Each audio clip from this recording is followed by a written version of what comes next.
اس week میں current affair کے طور پر ایک جو بڑا ہسٹوریکل ڈیسیژن آیا ہے پاکستان کی جوڈیشری کی طرف سے، وہ نور مقدم کیس کا فیصلہ۔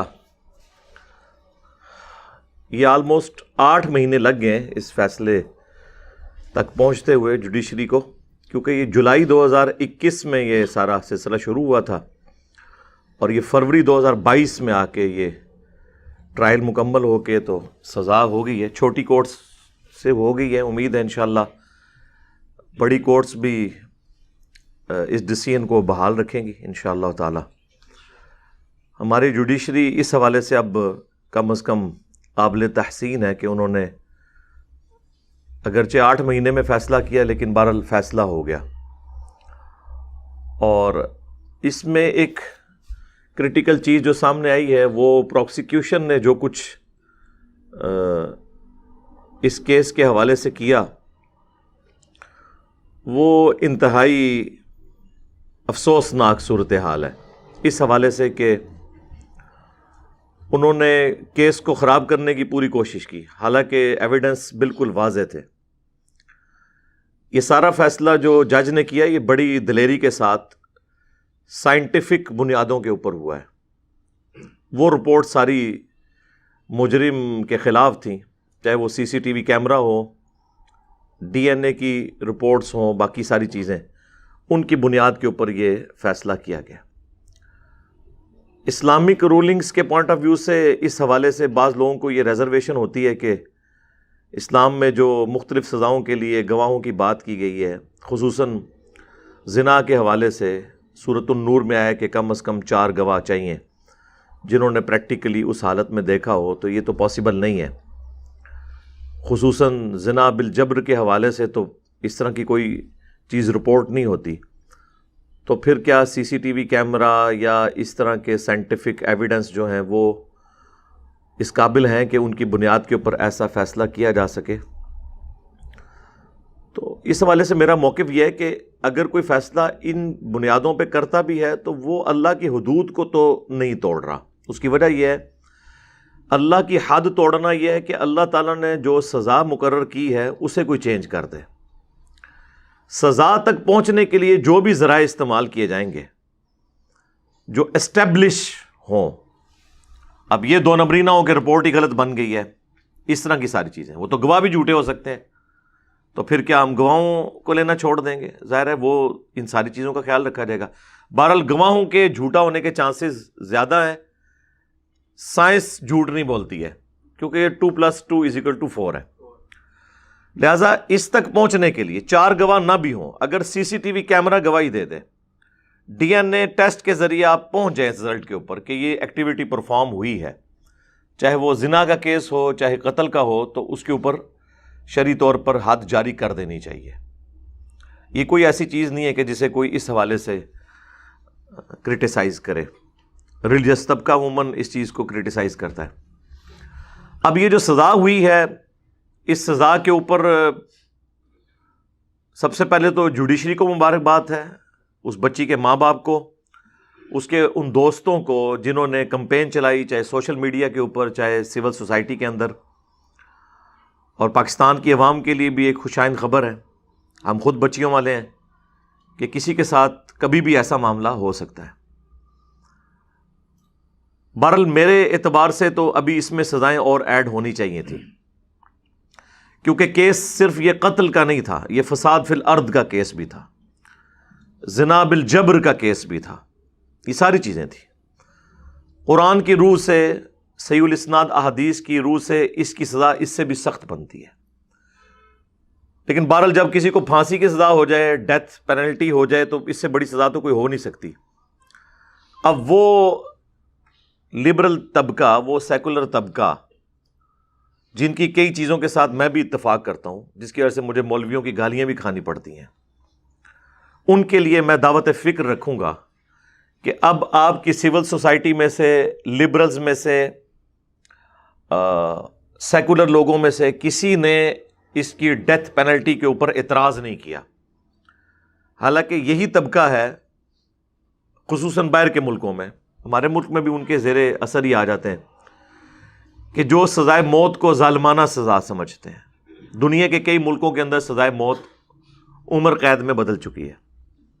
یہ لازم بات ہے کہ عمر قید جو ہے وہ سزائے موت سے بھی زیادہ سخت ہے. یہ تو جس نے کبھی جیل کی ہوا کھائی ہے نا تو اسے پتا ہے. لیکن بہرحال وہ کہتے ہیں اس میں یعنی ایک شخص کی تو جان چلی گئی، اب اس کے بدلے میں کسی اور کی جان کیوں لی جائے. کافی آرگومنٹس رکھتے ہیں. پاکستان بھی کچھ عرصہ یورپین یونین کے زیر سایہ ان چیزوں میں پھنسا رہا. پھر یہ جب پاکستان میں دہشت گردی کا جن باہر نکلا تو پھر فوجی عدالتیں ہنگامی بنیادوں پر بنائی گئیں اور سزائے موت کو بحال کیا گیا.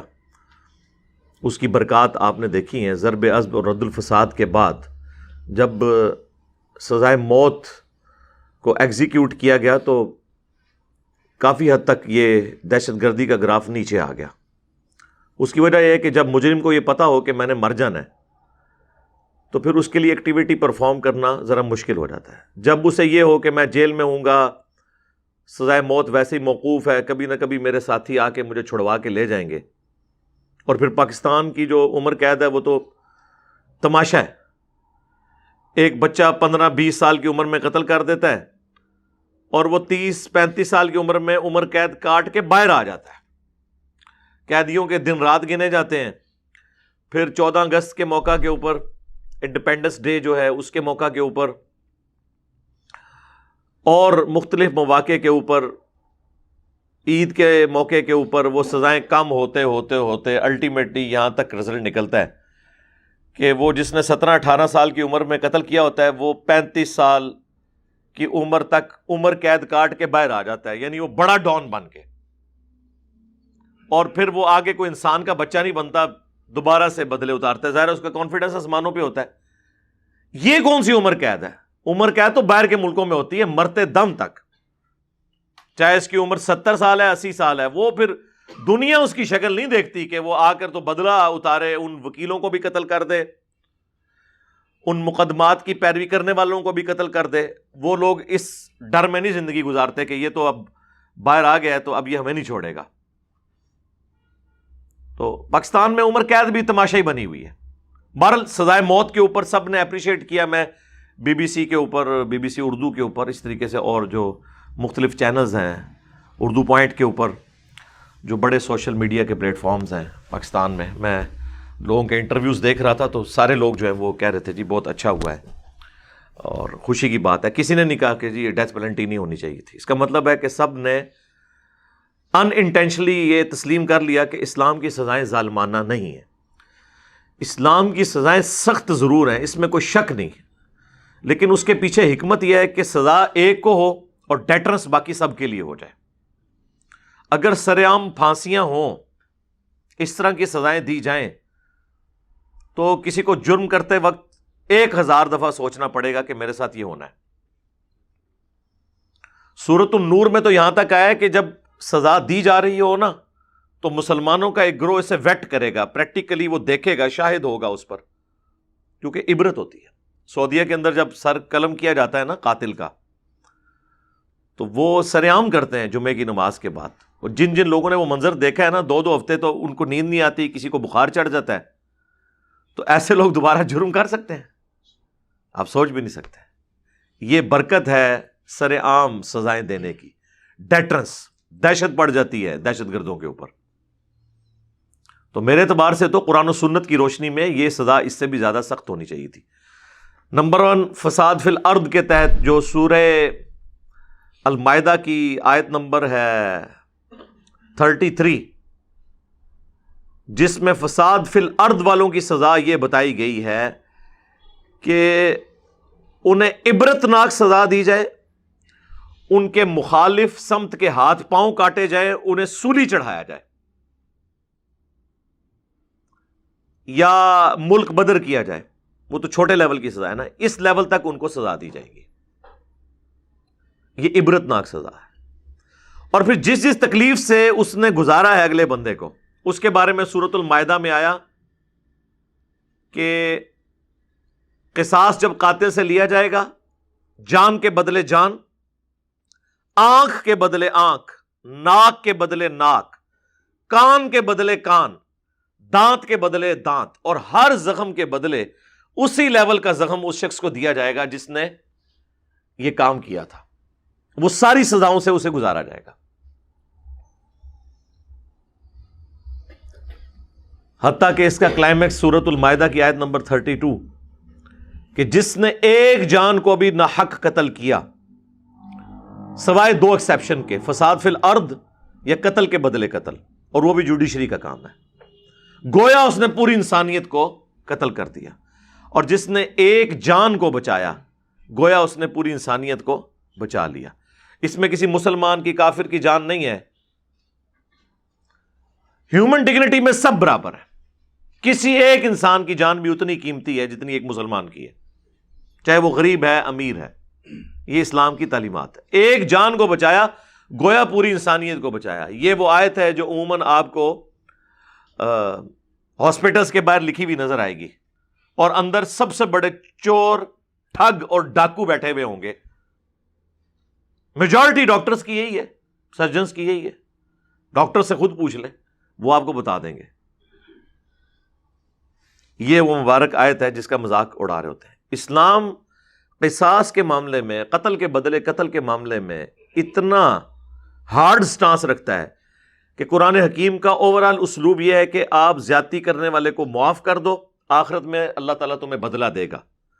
یعنی معافی کی روش اختیار کرو. لیکن قتل ایک ایسی چیز ہے، اگرچہ سورۃ النساء میں ورثاء کو یہ حق دیا گیا کہ وہ مقتول کو بلڈ منی لے کر، دیت لے کر معاف کر سکتے ہیں. جو سنن ابی داؤد میں حدیث ہے 100 اونٹ، وہ بھی اچھی خاصی دیت ہے.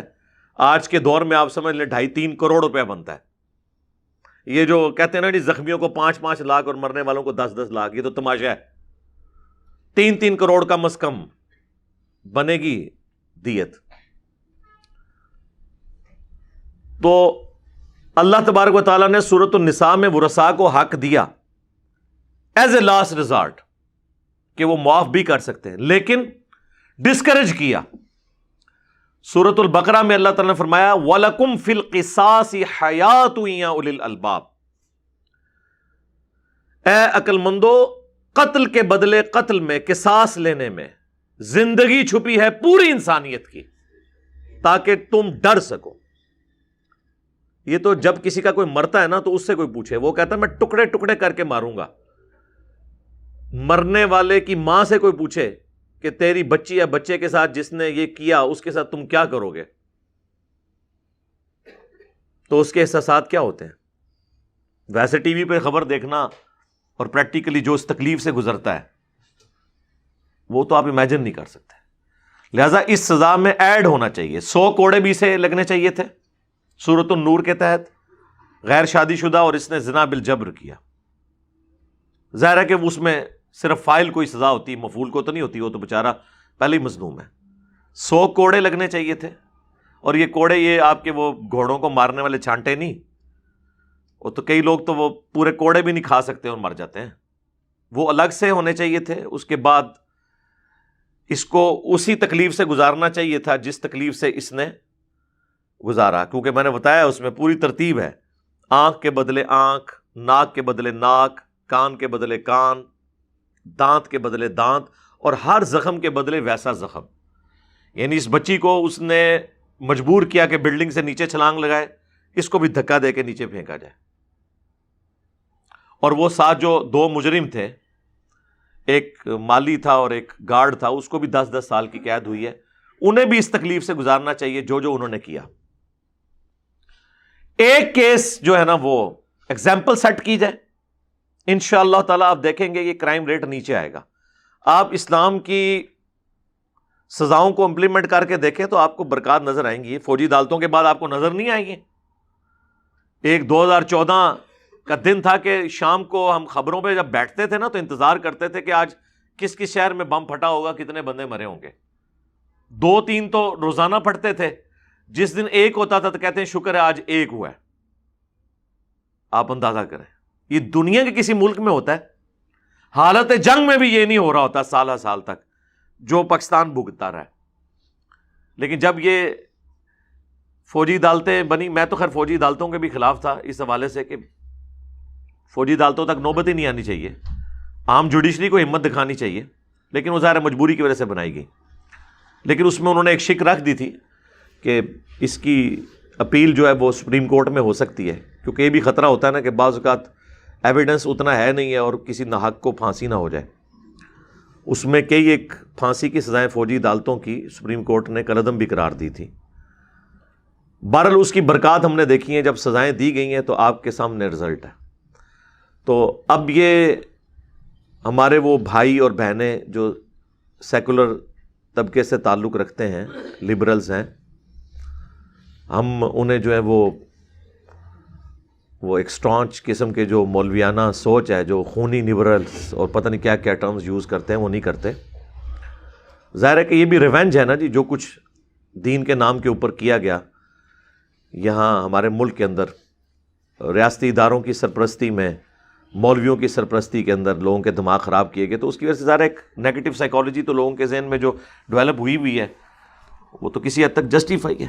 ہم خود بھگت رہے ہیں اس سے, 2 دفعہ مرڈر اٹیمپٹ تو میں بھگت چکا ہوں. تو مجھ سے کوئی پوچھے تو میں تو پھر ظاہر ہے کہ اس تکلیف سے گزر رہا ہوں. بہرحال ان کو میں یہ کہوں گا, لبرلز کو, سیکولرز کو, کہ مجھے بڑی خوشی ہے کہ آپ لوگوں نے اس سزا کو اپریشیٹ کیا ہے, اور اسلام تو اس سے بھی زیادہ سخت سزا ڈیمانڈ کرتا ہے جوڈیشری سے کہ وہ دے. ابھی بھی کچھ لوگ کہہ رہے ہیں کہ اس کے ماں باپ کو بھی سزا ہونی چاہیے.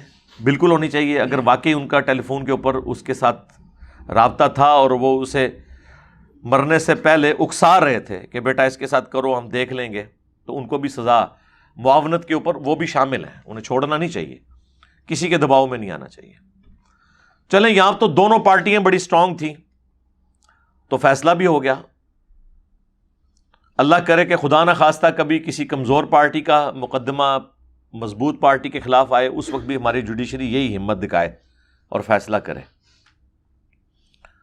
ہم تو کہتے ہیں ایسا کیس آئے ہی نہ, لیکن سپوز اگر آ جائے تو اس وقت بڑا امتحان شروع ہو جائے گا. بخاری اور مسلم دونوں میں حدیث ہے کہ قیامت کے دن سب سے پہلے قتل کے مقدمے کا فیصلہ ہوگا. آپ حیران ہوں گے کہ یہ اللہ کے نزدیک اتنی بڑی چیز ہے. سنن ابی داؤد میں ایک حدیث ہے کہ سب سے پہلے نماز کے بارے میں پوچھا جائے گا, لیکن وہ ہے انڈیویجول کا مسئلہ. حقوق العباد کا جو مسئلہ ہے وہ حدیث تو بخاری مسلم میں ہے کہ سب سے پہلے قتل کے مقدمے کا فیصلہ ہوگا. جامعہ ترمذی میں, سنن ابی داؤد کے اندر موجود ہے, مشکات میں بھی موجود ہے کہ مقتول اپنے قاتل کو پیشانی کے بالوں سے پکڑتا ہوا, اس حال کہ خود اس کی رگوں سے خون بہ رہا ہوگا, گھسیٹتا ہوا اللہ کے عرش کے پائے کے پاس پہنچ جائے گا کہ یا اللہ مجھے انصاف دلا, اس نے دنیا میں مجھے کیوں قتل کیا تھا. اسی لیے آیا جامعہ ترمذی میں حدیث ہے جسے سپورٹیو حدیث صحیح بخاری کے اندر موجود ہے. حضرت عمر کہتے ہیں صحیح بخاری میں, جب ان کے زمانے میں قتل ناحق ہوا تو انہوں نے کہا کہ اگر یہ پورا گاؤں بھی ملوث ہوا نا اس قتل میں سب کو قتل کروا دوں گا. اور ترمذی کی وہ روایت کمزور ہے, لیکن بخاری کی اس حدیث کے تحت وہ بالکل ٹھیک اس کا متن ہے کہ اگر زمین و آسمان کی ساری مخلوقات مل کے کسی ایک انسان کو قتل کر دیں, اللہ تعالیٰ اس چیز کی پرواہ نہیں کرے گا, اللہ تعالیٰ سب کو اوندھا منہ کر کے جہنم میں ڈال دے گا. اور اس کو سپورٹیو وہ ترمذی کی صحیح حدیث ہے کہ کسی ایک شخص کو قتل کرنا اللہ کے نزدیک پوری دنیا کو برباد کرنے سے بڑا گناہ ہے. پوری دنیا کا مطلب ہے ساری مسجدیں, سارے حرم, جو ترمذی میں اور ابن ماجہ میں حدیث ہے کہ کعبے کی حرمت سے بڑھ کر ایک مسلمان کی حرمت ہے. سنن ابی داؤد میں حدیث ہے کہ اللہ تعالیٰ قیامت کے دن یا تو شرک کو معاف نہیں کرے گا, جو سورۃ النساء میں بھی 2 دفعہ آیا, ان اللہ لا یغفر ان یشرک بہ, یا پھر قتل ناحق کو معاف نہیں کرے گا. لوگ کہتے ہیں جی یزید مسلمان ہی تھا نا, قتل ہی کیا ہے نا, ہو سکتا ہے اللہ تعالیٰ معاف کر دے. جی یہ حدیث میں آیا ابو داؤد میں کہ یا شرک معاف نہیں ہوگا یا قتل ناحق معاف نہیں ہوگا. تو اللہ چاہے تو معاف نہ کرے. اور یہ صرف مؤمن کا کیس نہیں ہے, صحیح بخاری میں حدیث ہے جس نے ایک کافر کو بھی ناحق قتل کیا, جو ٹیکس پیئر تھا اسلامک ریاست کے اندر, ذمی مسلمان جس کے ساتھ معاہدہ تھا کہ مسلمان حکومت اس کی حفاظت کرے گی، تو جنت میں جانا تو بڑی دور کی بات، اسے جنت کی خوشبو بھی نہیں آئے گی، اگرچہ جنت کی خوشبو 40 سال کی مسافت سے آ رہی ہوگی۔ جو سورۃ المعارج میں آیا نا کہ قیامت کا دن 50,000 سال کا دن ہے، وہ دن جب مکمل ہو رہا ہوگا نا، آخری 40 سال جب باقی رہ جائیں گے نا، تو جنت کی خوشبو آنا شروع ہو جائے گی۔ لیکن جس نے کسی کافر کو ناحق قتل کیا کسی اسلامک ریاست کے اندر، اسے وہ خوشبو بھی نہیں آئے گی، یعنی مراد کیا، اس پہ جنت حرام ہے۔